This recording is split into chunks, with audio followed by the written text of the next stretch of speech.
médiu nebolo povedané, aké je to mýto drahé. Tak ja vám poviem len tak našu firmu, jeden kamión aj každú inú, stal predtým 27 000 jeden kamión, diaľničné známky, a teraz sme si to vypočítali na 600 000 korún jeden kamión. Toto nikto nevie, ľudia nevedia, aké je to mýto. Drahé, 600 000 jeden kamión z 27 000, to je akože čo? To máme ustáť, to sa nedá ustať. Máme splatnosti 90-dňové.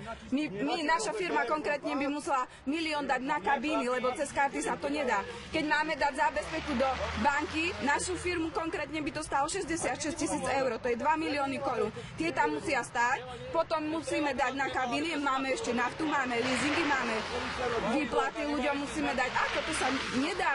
To není len o tom, že ten systém je úplne to, akože to, čo vraví pán minister, tak ako na sa nehnevá. To ako... Môžem vás poprosiť, že vaše meno, alebo odkiaľ ste vy?